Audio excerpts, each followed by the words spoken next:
No, we're doing that today. That's today? Yeah. Oh, yes. So today we're covering biological basis of behavior and sensation and perception. That was my best minute.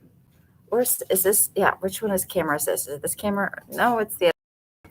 Man, I wanted to. Can I edit my camera? Hold on. I've got two cameras. Edit.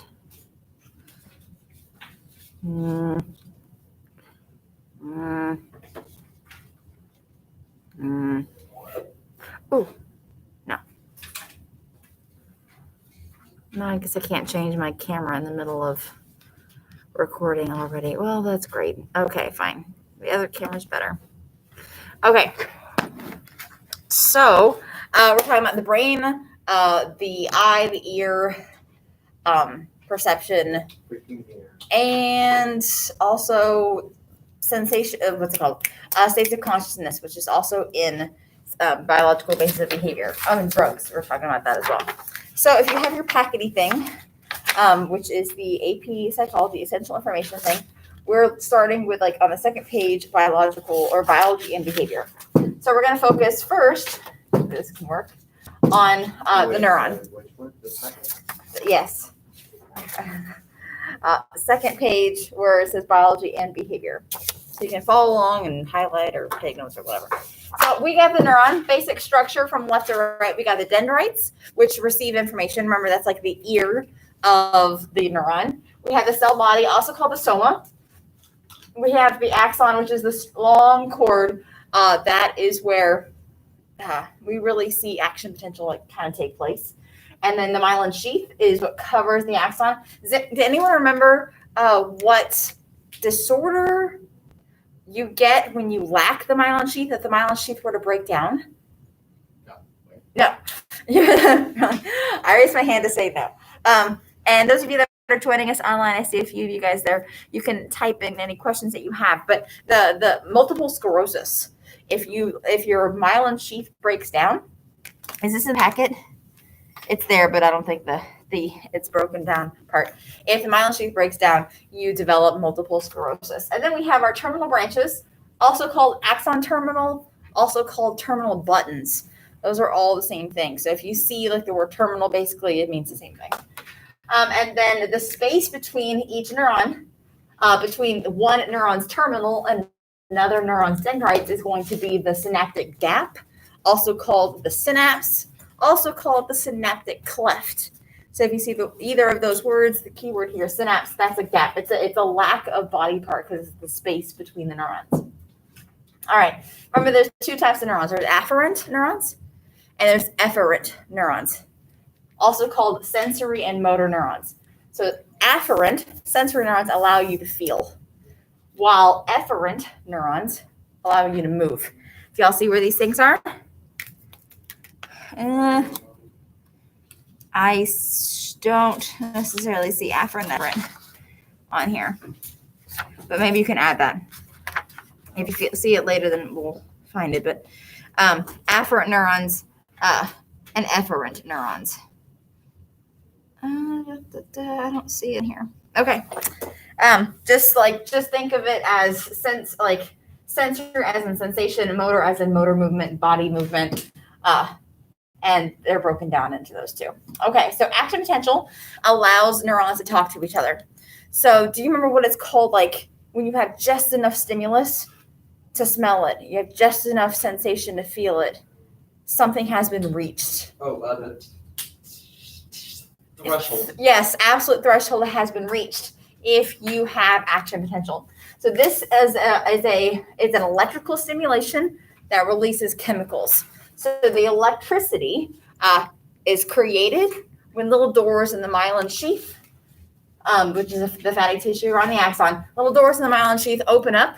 And do you remember how it's charged before action potential? Like what's the charge in the axon and what's the charge outside of the axon? Is it positive? It's negative inside. It's negative inside. It's 50-50. Yeah. Negative inside and then positive on the outside until action potential is happening, until the absolute threshold is reached, and then little doors open up and allow those positive ions to rush in and out. So it's positively charged sodium ions, technically, that create electrical charge that goes all the way down the axon. What happens at the end of the terminal branches? Like, what is released? Neurotransmitters, yeah. What are they? Is that electricity? What is it? What are neurotransmitters? They're chemicals. Okay, they're chemicals. So like action potential is electrical, but it releases chemicals. So it's electrical first, and then chemicals are released. And so here's the definition of action potential. I don't know if you can see it all that well. See, the camera is like weird. You can't find anything on here? You can find action potential. It's got to be action potentials on here. Are you sure this is the right section? Yes, it's a biological. It's in sensation. Oh, why would they do that? Wait, yeah, absolute threshold, is that what we're saying? Yeah, but also like. I see that. Like.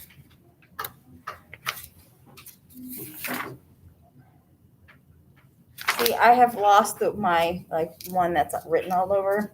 I can only have these new ones left. Anyway. Oh, okay.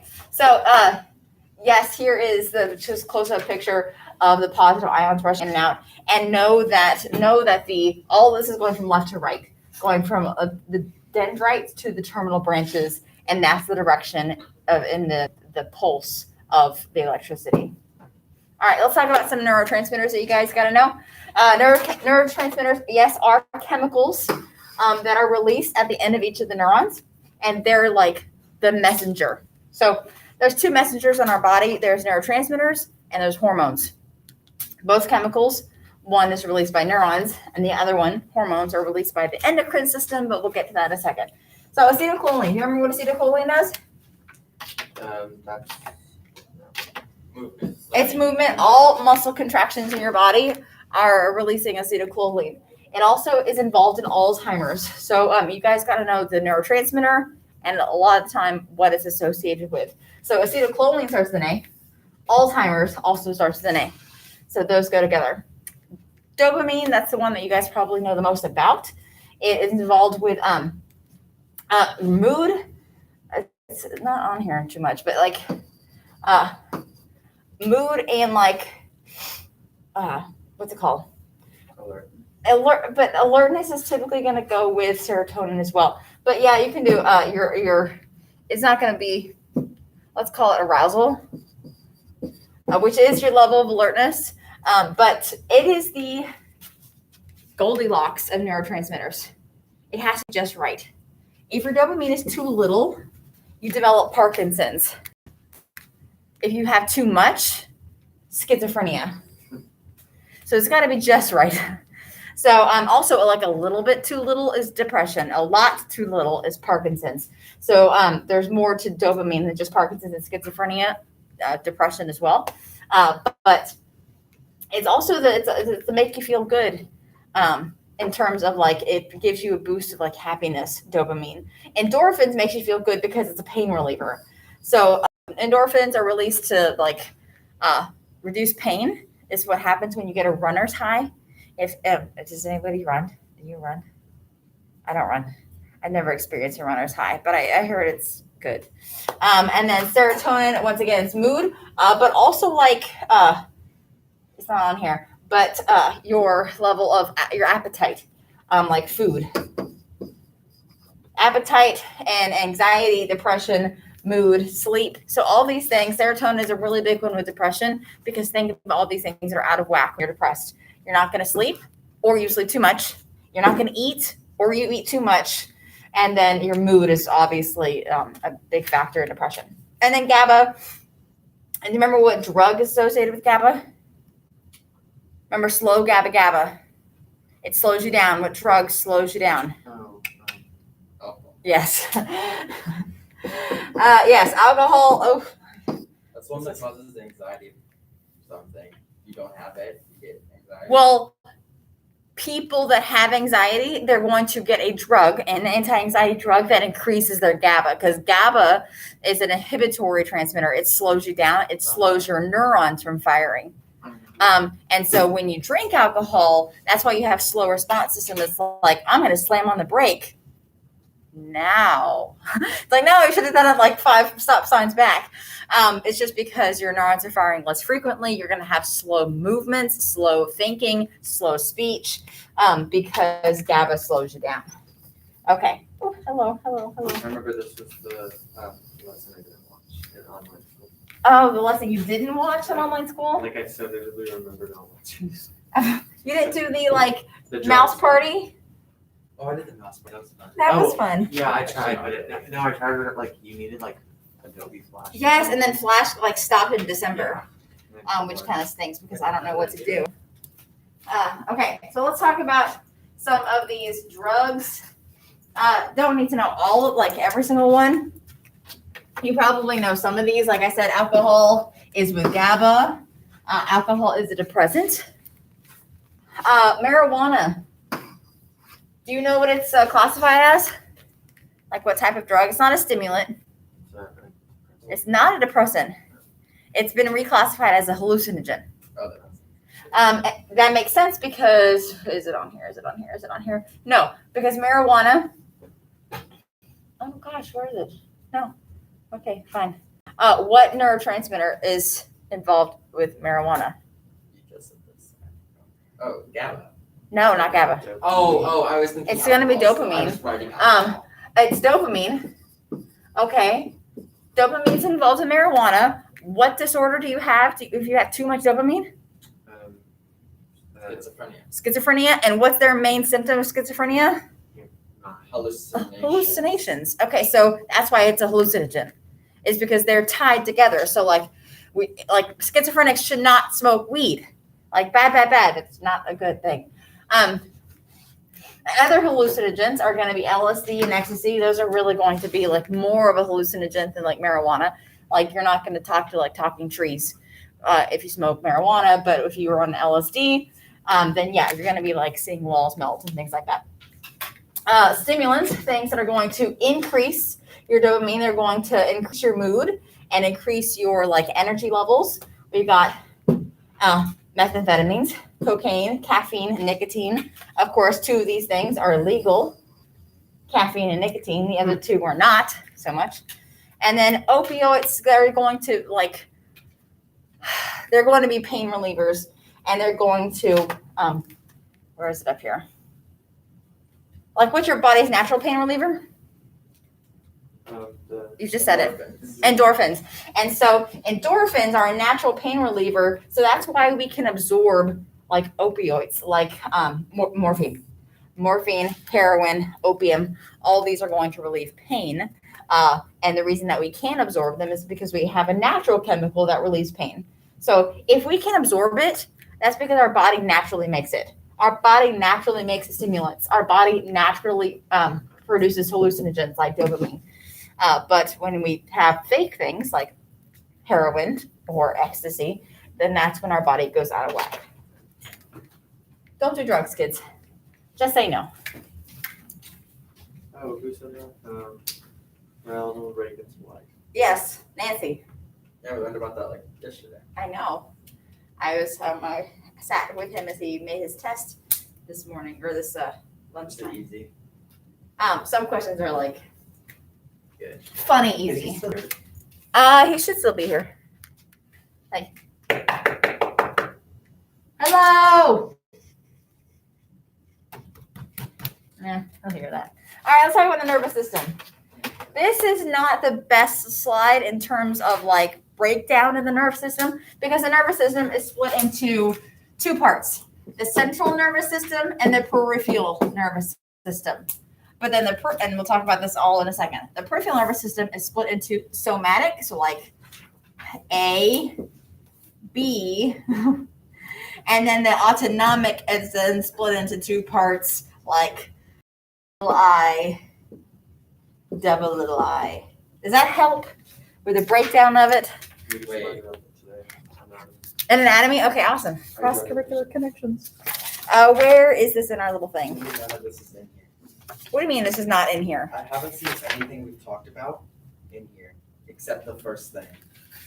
Okay, so drugs drugs are going to be under consciousness. Oh, well, here's all my notes. Acetylcholine. Where's conscious? Like, keep on going whenever you see sleep. It's right after perception. So Oh, acetylcholine wait. also like is memory stuff, like long-term memory. Yes. That's why it's involved in Alzheimer's. They still don't see drugs. You don't see Oh, drugs? they're present alcohol. Yes. You're gonna see this at the very bottom of that page. That's the very bottom. 14. And then the top, Oh, right in front of learning. got it. That's because just until like 2 years ago, a year and a half ago, they redid the psychology units, and consciousness would be its own units. But then they added it. They just combined it. Like, we have 9 units. It used to be 14. And then they just, instead of like decreasing the amount of content, they just shoved it all together. And just like, oh, cognition is now like 15 chapters as opposed to, whatever. Okay. So central nervous system is broken into your brain and your spinal cord. Wherever you see spinal cord, if anyone sees spinal cord somewhere in their notes or in their nervous system, do you see this anywhere? Nervous system broke down. Oh my gosh, this is like not okay. It's like the very top of biological base. It's like the very front. It's not bolded. It's like number 2-ish.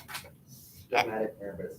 Okay, so we have the central nervous system, which is your brain and your spinal cord. Somewhere right next to the word spinal cord, right, what's it called? Like vomiting and blinking, and you hit that spot in your knee, and you're like, knee jerks.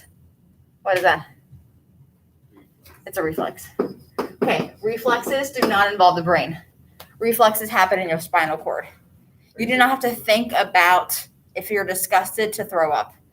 There's no thinking involved when you blink or when you sneeze. Those are all reflexes that happen in your spinal cord. Okay, central nervous system is done. Let's talk about your peripheral nervous system. Peripheral nervous system. Man, talking is hard. That's all the nerves that goes down your arms and legs and allows for feeling and movement. But it's broken down into 2 parts. If I choose to do it, I choose to move my skeleton, and that's how I think about it. I'm moving my skeleton voluntarily. That's the somatic nervous system. S for skeleton, S for somatic. Like, I choose to voluntarily move my body. But autonomic sounds a lot like the word automatic, and when that's exactly what it is. Involuntary, like beating your heartbeat. Or your internal organs like digestion, things like that. Those happens automatically. So autonomic sounds a lot like the word automatic.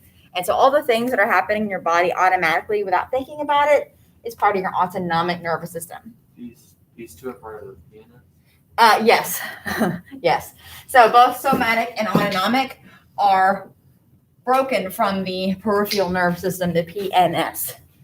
But the autonomic system is then broken down again into 2 subparts, because your heart can beat like slow and calm or fast. So we got sympathetic versus parasympathetic.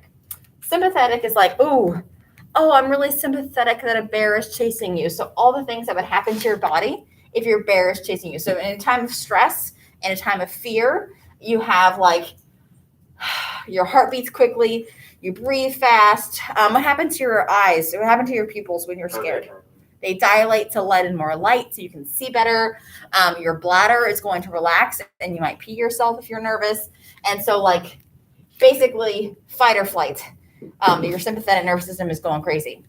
If you're calm and relaxed and you're back to a normal state of just being, your heart is going to beat regularly. You're going to go back to digesting your food properly. Then that's parasympathetic. I always think about like parasailing through the Caribbean and how relaxed I would be versus I'm sympathetic if a bear is chasing you. And that is what would happen to your body.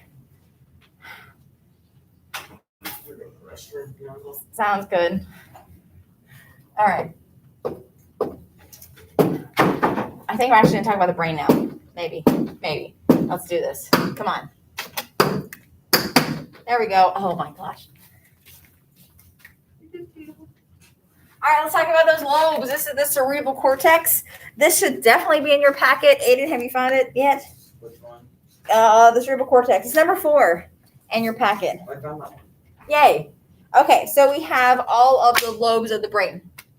Occipital lobe. Everyone touch your occipital lobe. Oh, you're looking at each other. Yes, you have eyes. You have eyes in the back of your head. And so this is going to be vision. Yes? Yep. Remember this? Yes. I got it right the first time. Yeah, I'm very proud of you. All right, temporal lobe. Where is your temporal lobes?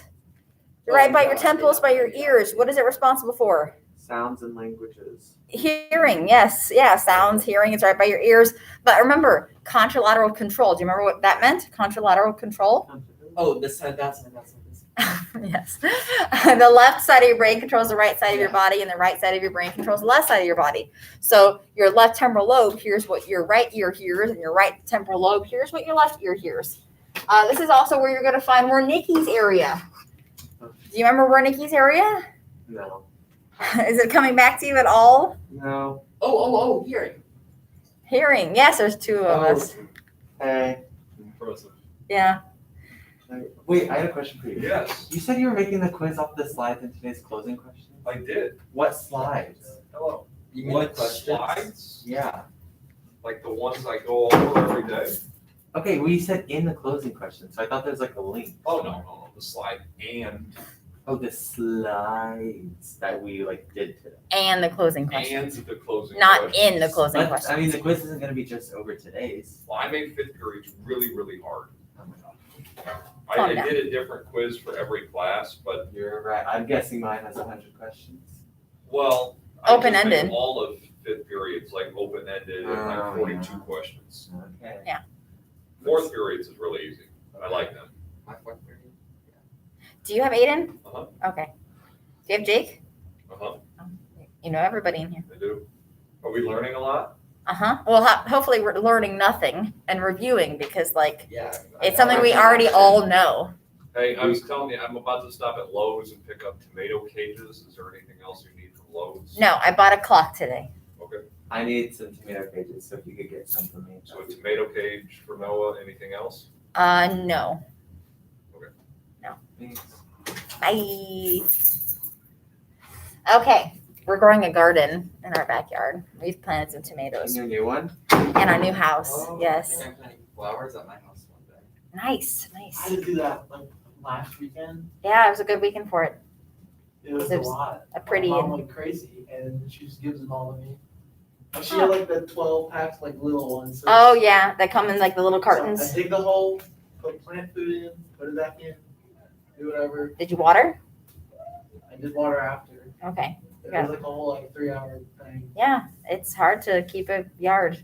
I'm not like mow it or anything. Oh, no. Not mow. And pick weeds. That's what a husband's for. Picking weeds are the worst. Yeah. All right. So we're Nikki's area. Understanding spoken language. On the YouTube videos, like, Yeah, please stop talking. Understanding spoken language. Do you remember what side Wernicke's area is on? Because it's only on one side. Left. It's on the left-hand side because left stands for language. LL, left language. So not only are you going to find Wernicke's area there, you're also going to find Broca's area there, but that's in the frontal lobe. Remember, frontal lobe, it has a lot of things. It is, it's memory. I can't edit my notes because I turned them into you. That's unfortunate. Why can't I remember? Well, it's big ideas. Oh, yeah.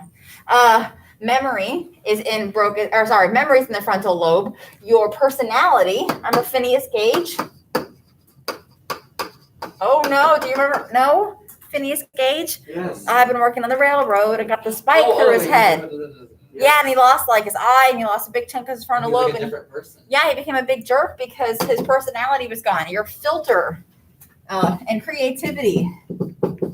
But then this is also like decision making. Wait, where? Frontal lobe. It's got a lot. It's got the motor cortex in there. Remember that it allows you to move.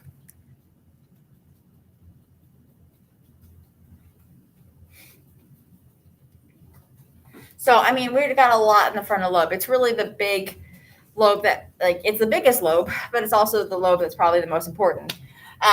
You can think rationally, you can like logic. Your speech is there, but that's Broca's area that allows you to speak. Motor cortex, it's in the front of your head. Oh, and remember, Broca's area is also in the left-hand side, just like Wernicke's area, because they're both dealing with language. Well, Wernicke is understanding it. Broca is being able to do it. All right. We didn't put our hands in the frontal lobe, but let's just do that there. Remember, it's frontal. Occipital was in the back. Temple's on the side. What's left? Parietal. Where's that? Very top. Yeah. And so this is going to be where your sensory cortex is. So while motor cortex allows you to move, sensory cortex allows you to feel. I always think of a motor is in the front of the car, and so the motor cortex is in the frontal lobe, and the parietal lobe, well, parental. Hold on, there's something here. Parietal, parents, they're so sensitive. Sensory cortex, I don't know. Take it and run with it if you like it. If you don't like it, find your own thing. Okay, fine. But it's also I just think it's like the last one standing. Occipital, everyone knows it's the eyes. Temporal lobe, it's the ears. yeah. Temporal does everything else in the parietal. Right. Okay, sure. Parietal lobe is also, this is going to be like your math and your science, spatial reasoning. But there's a pressure, pain, and heat, which is also in the parietal lobe. So here's a picture of all of it, of where they're located. They are connected, remember, by that corpus callosum. That is the band of fibers. That divides the brain into the left and right. Exactly. Why would you cut it? Seizures, epileptic seizures. And Roger Sperry, his name pops up a lot because he's the one, split brain. So let's talk about split brain. Oh, goodness gracious. Okay. So I'm going to turn around just so our lefts are the same. Okay. So on the left-hand side is the word frontal, let's say. And on the right-hand side is the word Phineas Cage. And I'm staring in the middle. So that means the frontal lobe, which is on my left-hand side, is going to my right brain. Phineas Gage, which is on the right side of my body, is going to my left brain. Remember, my left brain can speak. Okay? So what will I be able to say? Phineas Gage. Because it's going to my left side of my brain, and my left side of my brain can speak. So I will say Phineas Gage. It's like, what do you see, Phineas Gage? But what will I write? With which hand? My left hand. Because the frontal lobe, it's on my left, is going to my right side of my brain, which is mute, so I can't say it. But the right side of my brain controls my left hand, so I can draw it. So basically, when you are split brain, you can say what is on your right and draw what's on your left. With your left hand, or you can point to whatever's on the left with your left hand. You can't say what your mute brain sees, and your mute brain is on the right side of your brain. What? It's like two different people. Who are you? You are two. So you can only say, so like, let's say I can say Freud, but I can't say AP Psych. Yes. But what if I do this? Well, then you can. But it's usually, it's using your peripheral. Like in the experiment, the people were looking at a dot and using their peripheral to see and say. But split brain people are not going to be doing that in real life. They're going to be looking around, which means so split brain people don't really have much of a difference. It's not much of a difference. It's only when they're really separating them out by using peripheral vision. Yeah. All right, plasticity just means that there's brain damage. Your brain, while it cannot regenerate, it cannot grow new brain cells, it can make new connections. And so it can reorganize itself, but it cannot grow itself more. So it can reorganize, not regenerate. Of course, if you're older, it's not going to do either of those. It's only really for young kids. Okay. Let's talk about the forebrain. The forebrain is like the inner part of the brain. Where do you see forebrain in here? Oh, it's right. Yeah, it's like on number 6 in the middle. No, it's Yes. no. There's like the hypothalamus and that stuff is on. It's right here. I'm It's looking at number it. 6 in the middle, and Yeah. Yeah. Very super. No, you good? What are we looking for? Thalamus, hypothalamus, hippocampus, and amygdala. Yeah, it's like right here. Yeah. So it's number 6 in the middle. Just saying. I mean, numbers are hard. They go in order. 6 is right there between 5 and 7. Who would have thought? Good one. Yeah, I know. Okay. So the thalamus, while it's not part of the limbic system, thalamus is top of the brain stem. Do you remember what it was? The thalamus? It's like do you remember what my analogy was? It sends and receives messages. It's like the post office of the brain. Does anyone remember this at all? No. Oh, you were trying to say like 7. The one analogy I remember was the bear one. the bear one. The hypothalamus? The Or not the sympathetic. sympathetic nervous I system? used it today in anatomy when we were talking about. Nice. So what's the bear one? The sympathetic sympathetic. nervous system, it's like a bear is chasing you. I'm sympathetic that a bear is Oh, chasing you. I see. I'm thinking it's gonna be like word like, oh, that sounds like that. So No. it's The thalamus does not sound like the post office of the brain, but it is. It sends and receives messages to and from the brain and the body. So it is the middleman between the brain and the body. Next to the thalamus is the hypothalamus, the hippocampus, and the amygdala. These 3 things make up the limbic system. So the limbic system only has 3 parts to it. So the hypothalamus, remember, it's the 4 F's. It's like the reward center of the brain. And the 3 F's are food, flight, fight, and fornication. So the pleasure and the reward that your body would give you when you like fought off a bear or like ran away from a bear or you wouldn't eat a bear, but maybe, or you definitely would not fornicate with a bear. But the 4 F's that you would get, and the hippocampus is memory. So this is forming new memories. This is not where memory is located, but it's the ability to form new memories is the hippocampus. And last but not least, in the limbic system is the amygdala. This is going to be your big like emotions, like primal emotions. So fear is going to be here. Basically, any emotion that you're going to experience at a fight or flight, any emotion that like a wolf would experience is going to be in the amygdala. What about the neocortex and the basal? Basal ganglia sometimes pops up. Where is that? On my notes. It's on yours. Okay. Do we need to know that? Remind me of the basal ganglia. Controls movement.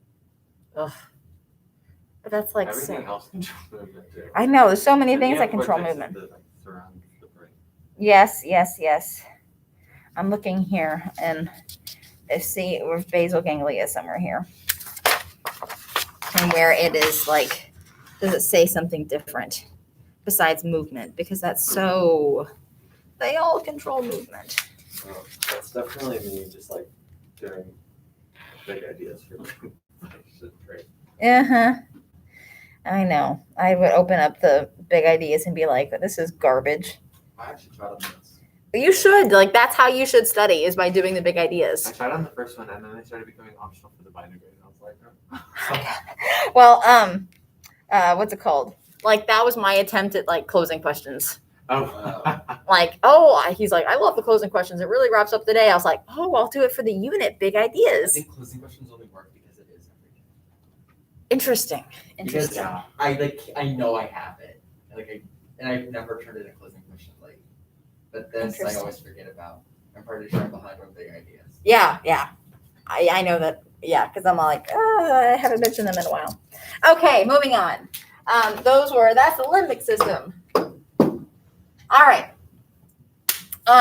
Midbrain is, okay, this is not part of the limbic system. It's technically part of the brainstem, the reticular formation. In fact, all of these are part of the brainstem, but the reticular is more midbrain because it's higher up in the brainstem versus the hindbrain, which is like the bottom of the brainstem, but top of the spinal cord. So it like connects the spinal cord to the rest of the brain.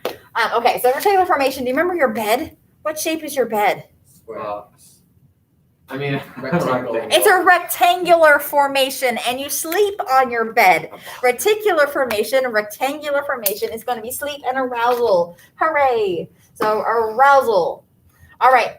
Also dealing with sleeping is your pons. So your pillow pons on your reticular formation, on your rectangular formation, both dealing with sleep. Pons mainly going to be dealing with dreaming, that part of sleep. While reticular formation is just like arousal, like your level of alertness and awakeness. Do you remember medulla? Yes, Medusa? directly above the spinal cord. Yes. So heart rate, breathing, and blood. Heart rate. So basically, all you need to stay alive is going to be your medulla. This is going to be basic alive functions, like beating your heart, swallowing, things like that. You okay? What do you mean? Do you remember that? Did I type back to you? Yes, well, I accidentally put a comment that says add space, and I don't remember putting it. It said, what do you mean? Yeah, because every time you do a comment. One time I accidentally added a comment, or I don't know what I did. It just said like add header on my site, and you responded you may. That's really funny because I wasn't asking to add a header. But it comes to me and it's all like, Aiden has a comment. Were you not wondering why I was asking if I could add a header? It was I don't know. On something like a daily grade. Like, I thought you were commenting to yourself, like, I need to add a header later. And then I was like, okay, go right ahead. Yeah, Like, really, nothing's stopping you. What do you mean? And I was like, I don't know what it says that, sorry. I did get that response. All right. And then cerebellum. This is going to be not part of the brainstem technically. It's like behind it. It is, you can kind of see it in this picture here. I was talking about the cerebellum today. And do you remember what it does? Balance, coordination, and smoothness of your movements. You'll have really rigidy movements, and you will not be coordinated and smooth in your actions, in your motor functions without your cerebellum. Oh, here, I found more about the basal ganglia. Yeah? Never mind. This is important for control of movement. Oh, God, crap. Oh, it's just, okay, But it's a fine. group When of in doubt. nuclei surrounding the thalamus. Okay. You can, next to the thalamus, basal ganglia, responsible for movement. Yeah. Also next to the thalamus, cerebellum, responsible for movement. Oh. And the motor cortex. Balance system of inner ear, sensory nerves, auditory, visual systems makes motor movements accurate and useful. Okay, so maybe that sounds a lot like balance and coordination, but whatever. Okay. Moving on. Let's talk about what are we going to look at to see the brain? We've got EEGs, we got PET scans, we got CTs, we got MRIs. So an EEG, do you remember what an EEG would look like? Is it a picture Yes. Yeah. of what? The brain. It's a scan. Of the waves. It's not going to be a picture of the brain. It's going to be like the brain waves. Have you ever heard of an EKG? Yeah. Measure a heartbeat. Oh, an EEG is going to measure the brain waves. They would hook you up to an EEG if they did what type of study? Sleep. A sleep study. And they want to see like when you're having deep sleep or when you're having dreams, when you're having your little sleep spindles in stage 2, which we're going to talk about here in a second, then they would hook you up to an EEG. A PET scan, I always think of a radioactive PET. So they give you radioactive glucose. Why glucose? What is glucose? The sugar in your body. Yes, and that's your brain's fuel. Wherever your brain is doing the most activity, it's requiring. That's where your fuel is being depleted. That's what it's. They make you drink like Gatorade. Yes, Gatorade. basically. Gatorade. Yeah, it's like a Gatorade looking thing. Yeah, I mean it's not Gatorade, but it's like Gatorade. And they inject it into your body, so your brain uses that fuel. And I can see like, hey, like Aiden's brain is really thinking in this part, is really using this part because I can see the radioactivity, and the glucose is where the brain is going to be like using it as fuel. Isn't that's what they use for Alzheimer's? I don't know. Oh well. Once I found it and I was gonna like ask questions and be like, yeah. I don't know enough, but hey, thank you for. I'll have to. I'll probably have to add that in my. I was going to say my future lessons, but I think I'm losing AP Psych. What? Yeah, Why? Because of DC. because of DC Eco. Someone's getting it. I don't know. It's not gonna be as fun anymore for those people. Cindy's on the YouTube. They say. So I would Take say on the like challenge, do all of them. I can't. There's not enough room in my schedule. So No, yeah, there is. Give I us AP. oof, AP Eco? Yeah. Who needs lunch? Right? Me, I'm starving right now. Okay, a CT is an X-ray, and then an MRI is going to pick up iron in the blood to see blood flow.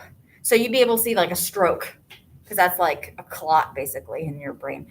You'd be able to see a stroke in the brain because you'd see not function, but where actual blood flow is, because the iron is in your blood, and they'd pick up the iron and where it's going and where it's not going.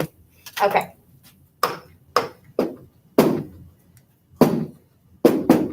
Okay, let's talk about sensation and perception, which is like the next unit over.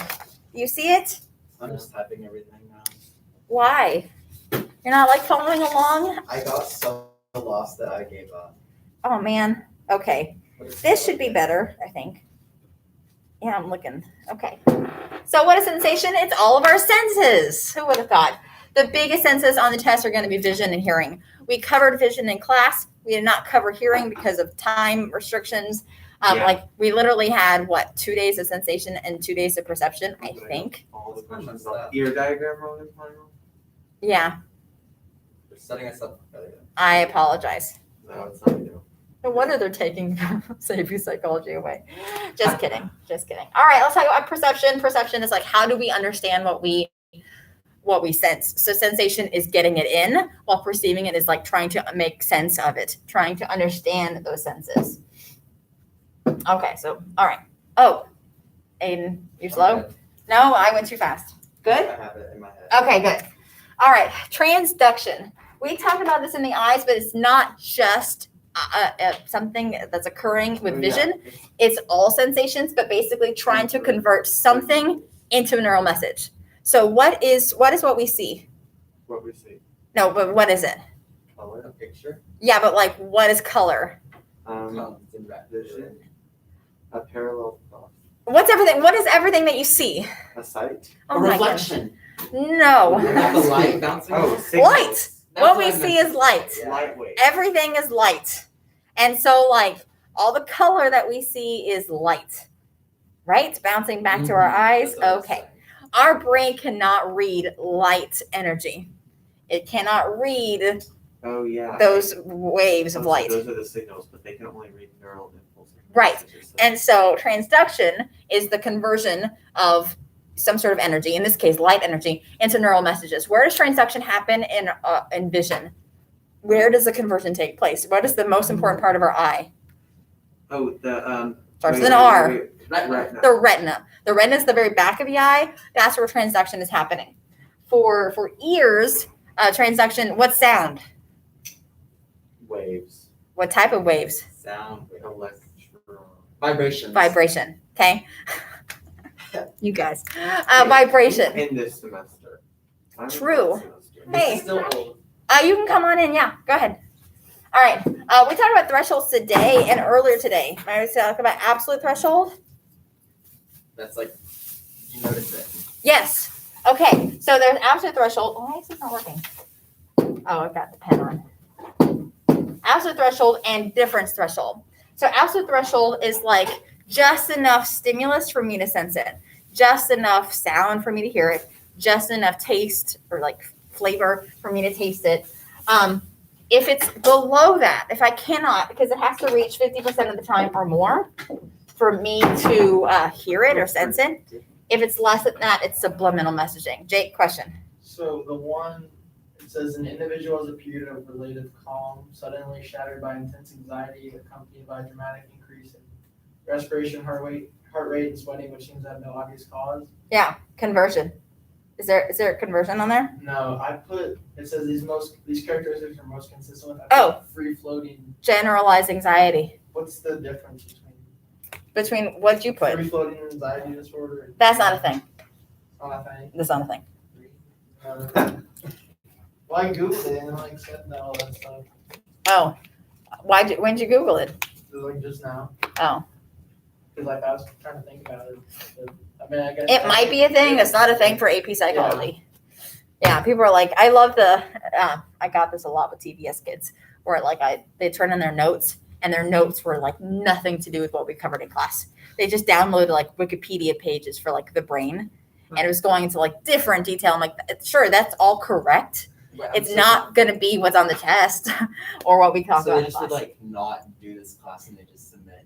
Yeah. Like, copied and pasted things. Yeah. And I'm like, no, sorry, no thanks. I don't. Does it just get somebody to send it? I didn't do or that. Something like. No, you didn't really. There were some people that were like very obvious, like they'd be course note link at the top of like their notes. Like Yeah. the blue would still. Yeah, be like blue, it would be like www. Like it was, Was it Lisa O'Brien? oh my God, we're on the thing. Okay, she's my best friend. She would definitely do that though. What's up? Let's talk about difference threshold. Difference She's not threshold.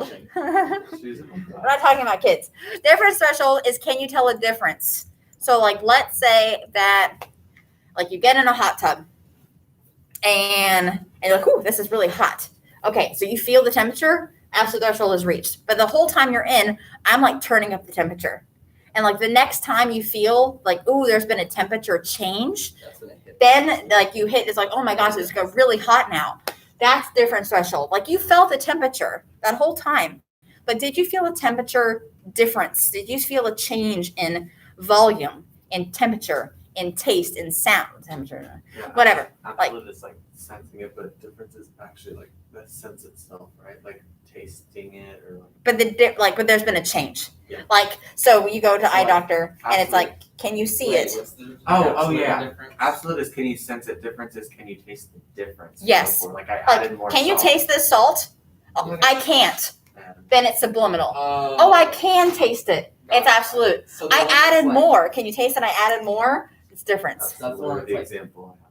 like people losing weight. Can you notice? Yes. Yes. Okay. And do you remember the two girls that we had? It was like It's like, the bigger girl and the skinny girl, and who would you notice it on? yeah, in the class of the big girl on accident. You're like, no. And I was like, yeah, that's the wrong answer. That's idea of Weber's law. Weber's law is like, oh, the difference threshold is not about the amount change. It's about the percent change. So the percent change is what matters when it comes to will you notice it or not. Like if I take a box of cereal versus a brand new car and I say they're both $1 off, can you tell? It's like, no, I can't tell in the car because that's $1 off of like a $50,000 car. But $1 off of a cereal is like, hey, that's 50% off. And so it's not about the amount change that you'll tell a difference. It's about the percent change. So like, all kind of have the same hair length, but like if you guys got an inch off of your hair, everyone would notice. If I got an inch off of my hair, no one would notice because it's not about the amount change. It's about the percent change. 1 inch of your hair is a whole lot more of a percent than me. Okay. Spring semester kids, signal detection theory. That was on your scavenger hunt today. Are we I going don't know if to I got sense it there yet. depends I on think it's not. experience, expectations, motivation, or level I'm of not just understanding?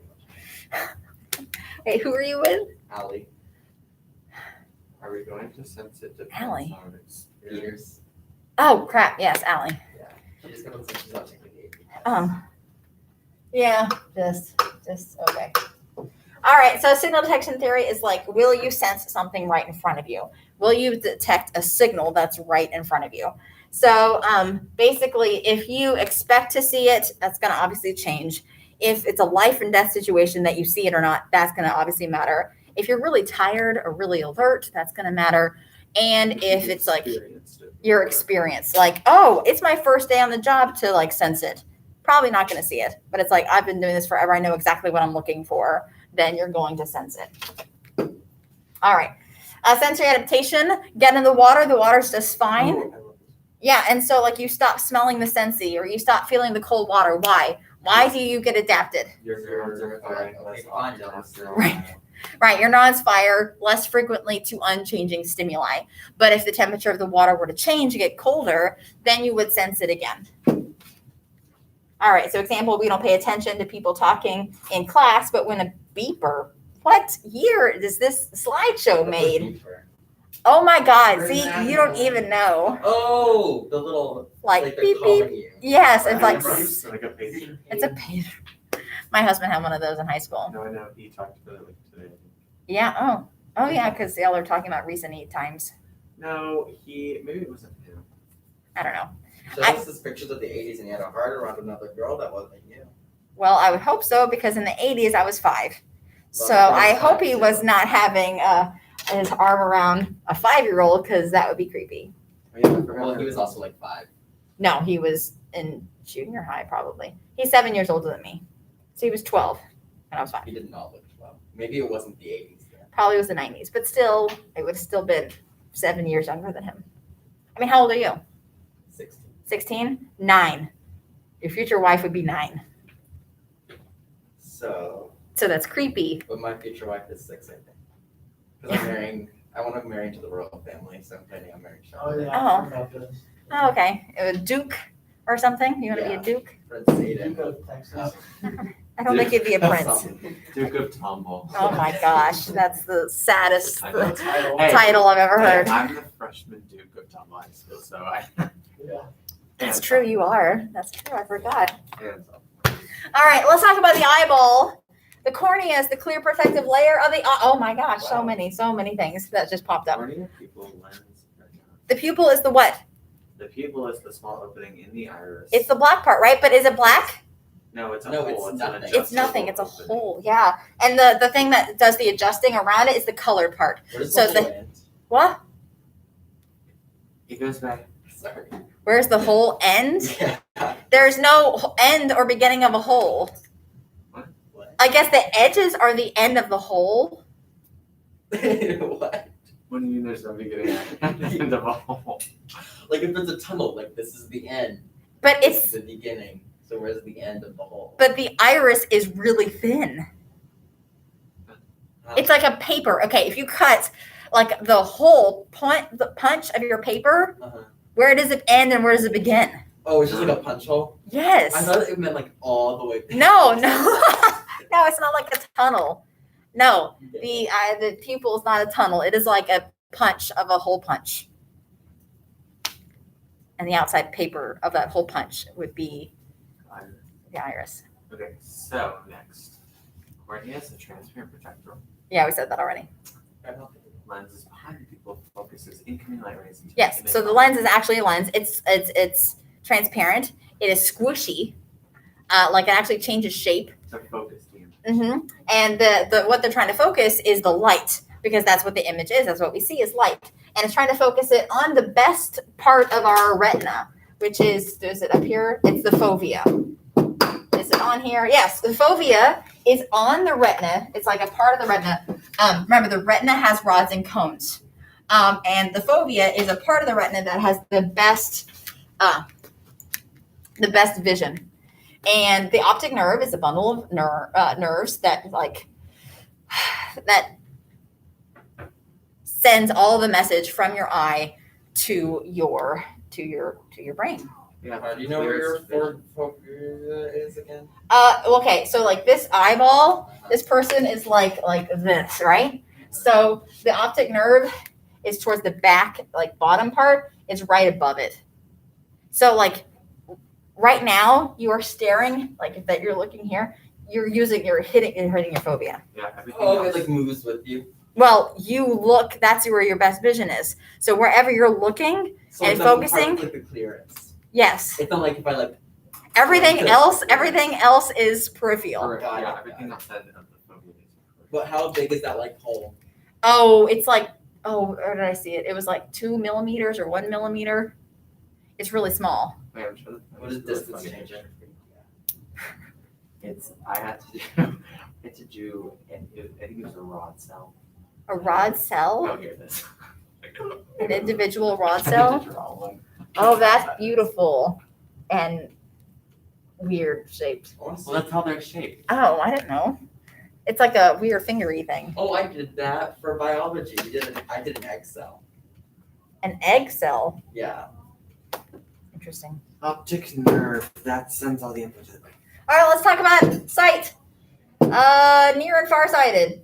You can't see near. You can't. Wait, no, hold on. Nearsighted, You can see where? Near. Near. You are nearsighted. You can see near. You can't see far away. What if you're neither? Can you be neither? If you have 20/20 vision, No, can you be neither near or far? like If you you have can't. You're both. Like meaning I can't No, see you're near or neither. far. Yeah. Then you're blind. Well, you could be blind or you could be like older because most people when they get older, their close vision, their nearsightedness goes away and they need like bifocals or like So, trifocals. So normal vision is the image is focused on retina. Nearsighted is it's at the front, and then farsighted. Right. Okay. So let's talk about color vision. There are two theories of why we see color. There's the trichromatic theory and the young, technically the young Helmholtz trichromatic theory and the opponent process theory. So the trichromatic theory says that we have 3 color receptors. That's why it's called trichromatic. It explains why people are colorblind. So that we don't really know why people are colorblind. This is just a theory that we have. Right. So like my husband, who's colorblind, is missing one of his cones, says, yeah, he's colorblind. He would be. What does that even mean? Doesn't it, like Color Matthews, if Matthew has a son, then No, Matt, I don't know if it skips. I know that my son can see color just fine. Like, how do you know? For now. You give him a colorblind test. Be Oh, like, yeah. what number's in the circle? that's And he's the like 5. And he's like, okay, then you I- can. because I know my grandpa on my mom's side is colorblind. Are you colorblind? No, but my cousin is. But, Interesting. like, I mean, my it's uncle's genetic. kid, Yeah, But it's not like, I guess Skip I a think it's generation kind of thing. maybe it might skip. I don't know. I don't know. So My yeah, eye mine doctor skips. always pranks me doing the colorblind test by giving me one that actually has nothing and then asking which one. Like he That's even not gives me nice. several. That's And not I I'm would nice. so do that. It's I literally would so do nothing, that. and I'm just like standing there staring at it, and I'm like, Nothing. No, I would. Oh man. Man, I'm starving. I'm getting a. I want a smoothie after school. 2 bananas will give you enough energy for the 10 seconds for that. Well, chocolate gives me happiness, so. Bananas are my favorite food. Oh, would you consider chocolate an endorphin? That doesn't make any sense. At all.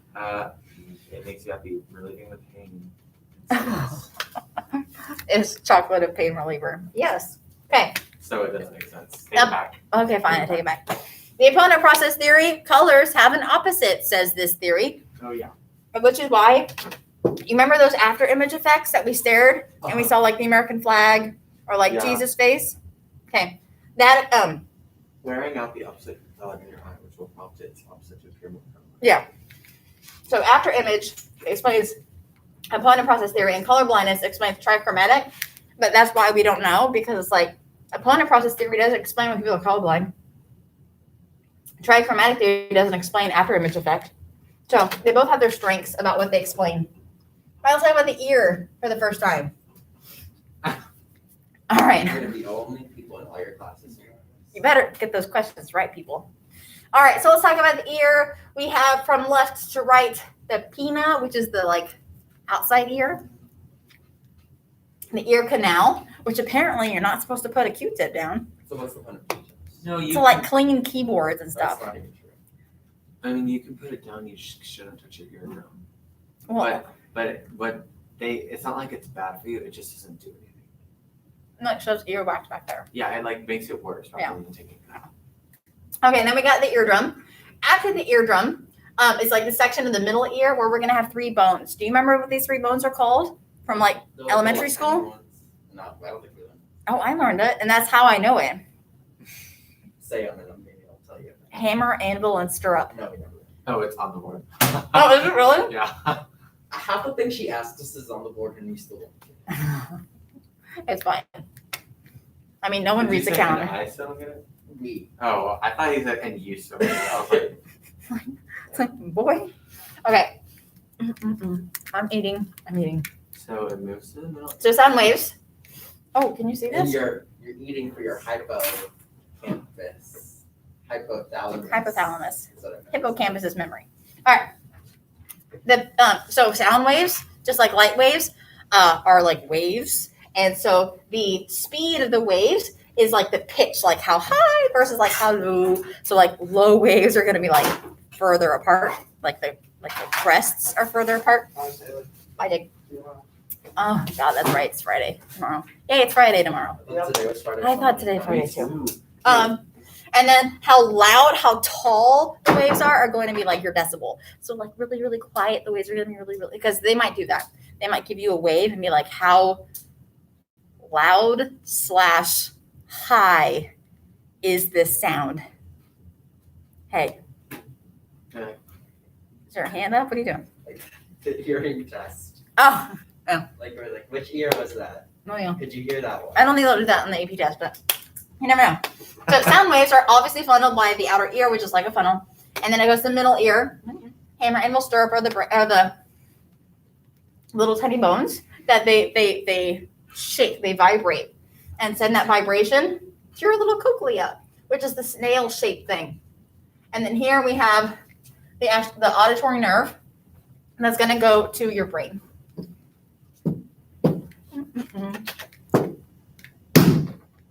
Okay. Here's the cochlea. The cochlea is that snail-shaped thing. It's actually filled with fluid, which is why it's why you feel dizzy. So if you were like spinning around in a circle. Oh, like when I have vertigo? Yeah. Something with my ears. It's an inner ear thing. And so if you spin around, the fluid in the cochlea is also spinning around, which is when you stop spinning, the fluid in your ear still spins for a little bit, which is why you feel dizzy, because the fluid in your ear is spinning. So there's little hair cells that are on your cochlea, and this term pops up sometimes, basally or membrane. It's just know that it's responsible for hearing. I think a few years ago, they had an FRQ, and it was like, Noah is in band. How does a basal membrane affect Noah? And it's like, it helps in his hearing. They didn't need to know exactly how. Because it looks like hair, ear. What? We're talking about the basilar. I know, but it looks like hair. How does it look like hair? AIR all in there. Where's the H? Well, my brain just sees hair and I look at that. Oh, okay. Good for you. And kind of basal. Oh, because it says basal. Basal, yeah. All right, let's talk about the pitch theories. Where are they? All right. 2 pitch theories, kind of like there's 2 theories of why we see color, opponent process and Young-Helmholtz. There's 2 theories of why we hear pitch, of why we hear like whether high or low sounds. We don't really know why we hear pitch. Verse theory, and you could actually probably draw a little picture here. So here's the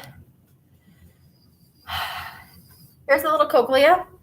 The place theory says based on the place of like the vibration, it's like that's the pitch. So like this, I was like, I'm gonna hear low sounds.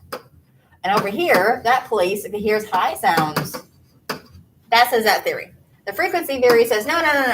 It's the little hairs that are on, and it's about how they vibrate. So the frequency would be like if they vibrate slowly, then I hear slow sounds. If they vibrate really quickly, then I hear like high pitch sounds. So it's either the place, the location on the cochlea that determines the pitch, or it's the frequency at which the hairs vibrate. Frequency makes more sense. Right. Well, I mean, that's theories. And you're what, in high school? But yeah. I mean, not all theories are right. True. Like, Evolution.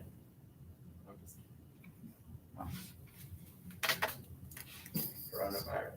oh my God, stop. No. I'm going to stop you right there. The coronavirus theory.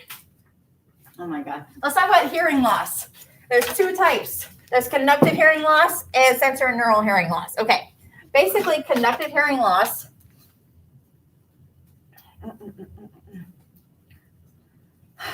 I have a picture.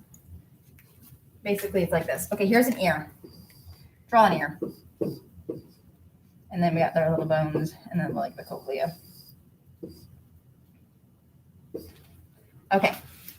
So if there's any hearing loss from like the bones-ish and out, like you get a Q-tip stuck in your eardrum, or there's some wax buildup, or something's going on, then that's going to be conductive hearing loss. But if it's past the bones, there's something wrong with their cochlea, the hairs on the cochlea have fallen off, and your cochlea is bald, or there's something wrong with like your auditory nerve. If it's basically really in your ear, then it's going to be sensory neural hearing loss. I can't speak. So, now I remember that I forgot something. One of these can be corrected with hearing aids. The other one cannot. Piece of candy, if anyone can Google which one can be connected with, which one can be corrected with hearing aids. Which one? Sensorial, I don't know. right?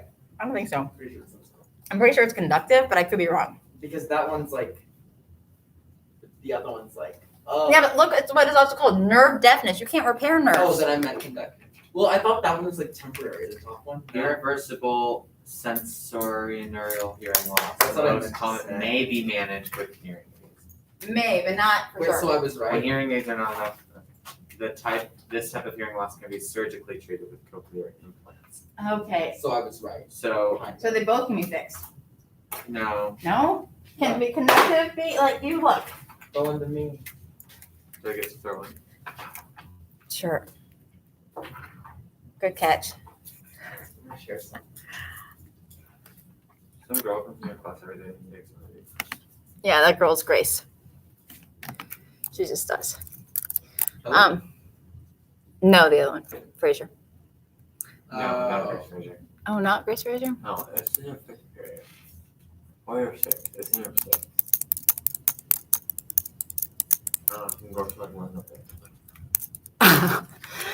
Okay. Can conductive, I can. Hearing loss be cured, treated, corrected? I think I just, oh, never mind. Yes. So conductive hearing loss can be corrected with hearing aids. Hearing aids will not help with sensory neural. That's why you need those cochlear implants. Does that make Oh, sense? that's Those the different. old- What? Have you seen those like videos? Yeah, No. like, the sensory neural one's like, you're like completely deaf. Well, you could be completely deaf with a conductive. Or like it amplifies it, that's what I hear. I get, yes, you're right. So it's like something is there, still working. Just it's hearing loss. Yes. Shut up, AP. Will you tell him to shut up? AP. I just got an email with the AP exam start next week. Oh, it was a big surprise.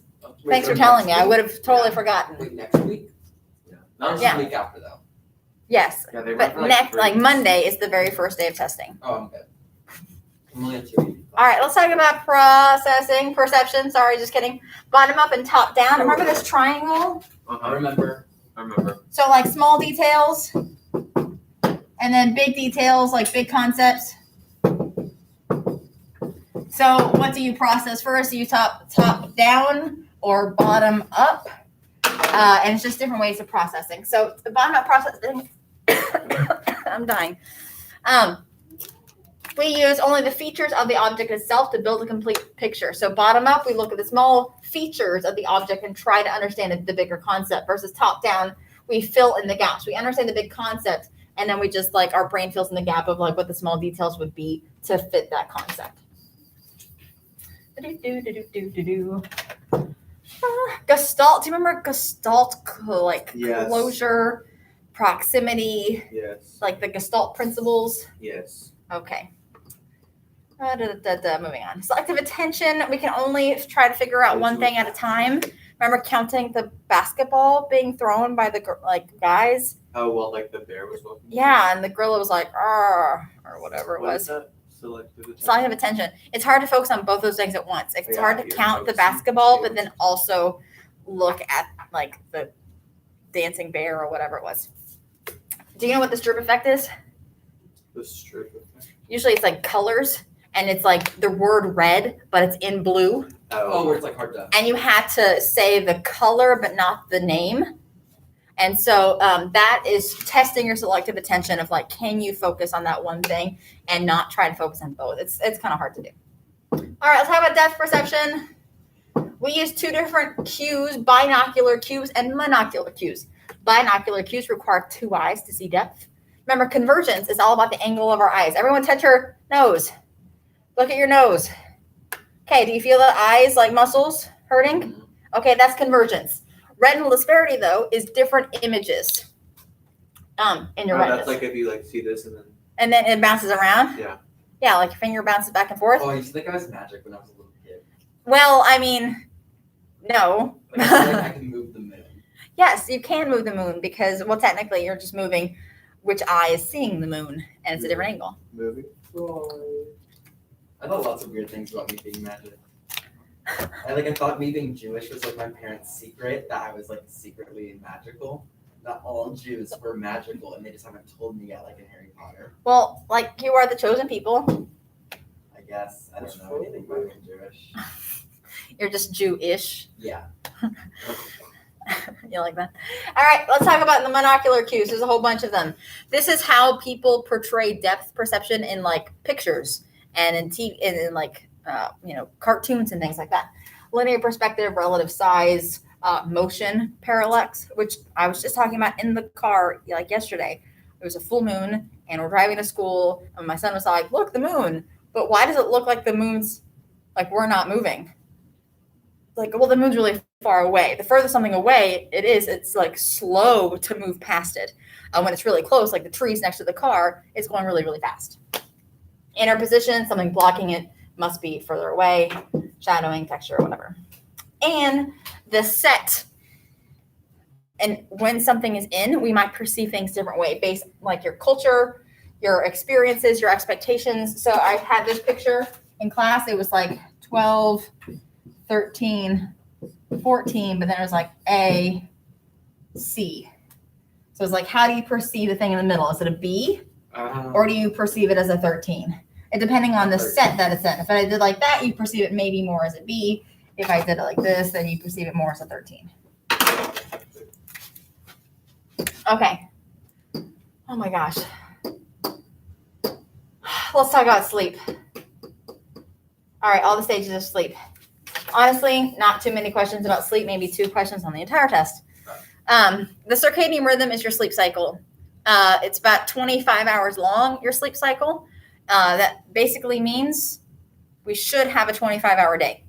We have a 24-hour day. If we were to put you in a room without any like light or any clocks and you had no idea what day it was, then you would adjust to a 25-hour day. But Wait. we don't. How does our brain, or how does our sleep thing know to do it close to a day? What do you mean? Like, why is it 25 hours? That like, How does that have to do with the sun, the earth rotating? well, the sun is going to help reset it. Like, kind of like when to sleep and when to eat and when to do things based Yeah. on like the sun. But if there's no sun, it's still 24-ish hours, True. which is. It's a good thing we live on Earth. Well, Yeah, there's no, that's what I'm there's saying. no If we didn't live on clock. Earth, it'd be No. way more confusing. How does your body know 25 hours? Well, like you would just basically like in the time of you waking and like having a day and then sleeping and then you wake up and you're like, it's the same time. It's like, oh, no. It's 1 hour later. Does that make sense? Sure. Okay. All right, there's 5 stages of sleep, technically, kind of. It's like 1, 2, 3, and 4 are 1. And then the 5th one, it's not even called 5, it's called REM. But stage 1, a really, really light sleep. You're going to have false sensory experiences, false sensations. So like falling or floating. You're going to feel like you're falling or floating or something in stage 1. Wait, but can you still be awake and have this? No. Oh, so I might be schizophrenic. No. Like, what do you mean? You feel like you're falling or floating? That might While just be awake? lucid dreaming. It's like before I fall asleep, like I hear things. That's just tired. You might be haunted. Like one time I heard somebody say my name. Sometimes I just hear like a buzzing in my, like zzz, zzz, but there's no bug. Yeah, I hear that. Sounds like anxiety. I don't know. I think it's just being tired. Maybe. I think I don't I know. might be early onset schizophrenic. Maybe. Well, best of luck. Miss Taylor thinks I am. Stage 2, sleep spindles, or rapid bursts of brain activity, which you would see on an EEG. Stage 3 and 4, very, very deep sleep. You're going to be having really hard to wake up, which is why you might sleepwalk or sleep talk. They say like, oh, you're not supposed to wake up a sleepwalker. It's not that you shouldn't. It's just, it'd be really hard to wake them up. And it's a really long stage 2, 20 to 40 minutes. And then the REM sleep, this is rapid eye movement. This is where you're going to be dreaming.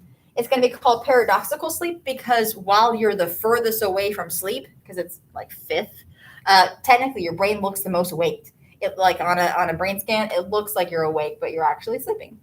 And what was I going to say? That's where like the like real dreams are formed and stuff.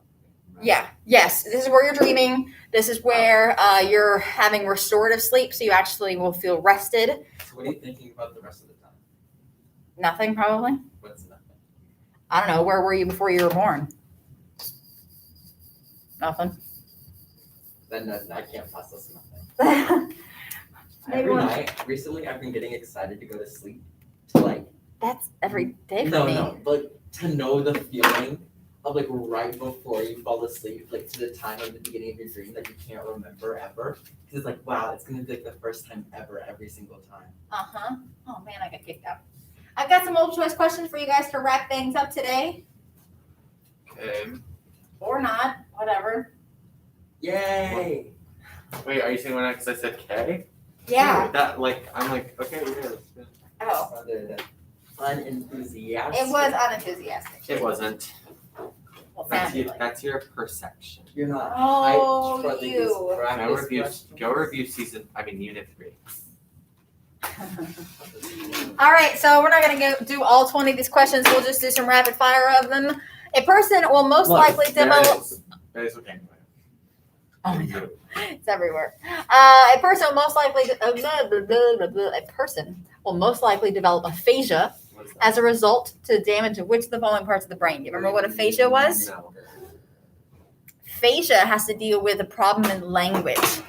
So we're It's going right. to be Wernicke's area. That's what That I is correct. That was a mega. Okay, an individual's ability to focus on a particular conversation in a noisy and crowded room is called what? Selective attention. It is selective attention. That's a tricky one. They could have put ones that sound right. Yeah, they do that. Activation of the parasympathetic nervous system results in which of the following? And a decrease in heart rate. That is correct. I don't know about salivation. Do you like spit more when you're afraid? Oh no, I feel like you would spit. Yeah. Well, E is right. I mean, E is right. I feel like you wouldn't. You get your dry You get mouth. Dry mouth if you're nervous. Right. So you So, choke, you know. so there will be a decrease in salivation if it's if it's sympathetic. sympathetic. Yeah. Good point. Yeah. Okay. During the night, Alicia stops breathing. Sleep apnea. I didn't even get to read. Neither did I. It is sleep apnea. She stops breathing when she's sleeping, and she's going to need some sort of sleep mask. You okay there? Maybe it's night terrors. It's not, though. And somebody's suffocating her in her dreams. Oh, what stage does night terrors happen in? Stage 3. REM. Yeah. No, because that would just be a bad dream. That'd be a nightmare. Oh, a night there's terror difference. is a sleep disorder in stage 3/4. Wait, that's the 20-minute one?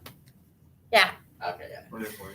Anna injured her eye in an accident, has to wear a patch over the eye where it heals. Which of the following cues would best be able to use to make judgments about the distance of objects from her? Linear perspective.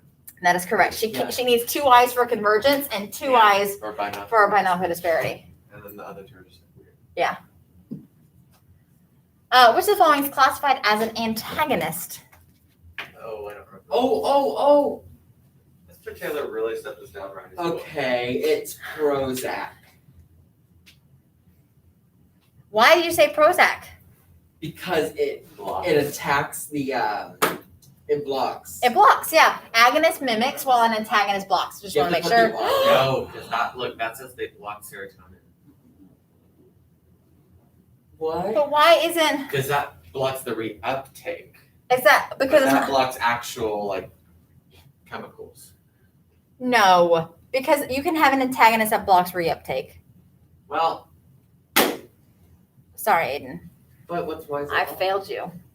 Because I guess this one's the better answer because it blocks the actual serotonin as opposed to serotonin reuptake, even though That's so. like it's classified as an antagonist. Well, I guess. Oh wait, no, try- I thought antagonist. Well, that also says that it blocks serotonin and the transporters. Yeah, but They they're both block. antagonists for blocking. That's annoying. Okay, well, Balance is influenced by the Sarah. I know that's what I was looking for. Eardrum. ear something. Oh, seminuclear the canals. Yeah. They're called, it's the cochlea, but they're also, because the cochlea should be technically drawn like this, but then there's like these like loopy things. So they're semi. Yeah, they're semicircular canals that are on top of the, that are on top of the cochlea. Frick, yes. Rick. Okay, let's do 2 more and then be done with this. So, what, Dopamine and norepinephrine and acetylcholine are all Neurotransmitters that excite or inhibit a neural signal across the synapse. just synapse. Synapse. Synapse with an accent. That is correct. Good job. And damage to a small part of the occipital lobe would most likely result in a Visual deficit. yay. Good job, guys. Round of applause for yourself. Fantastic. Thanks for joining and thanks for that thumbs up. I appreciate it. Don't forget to hit that like button, no.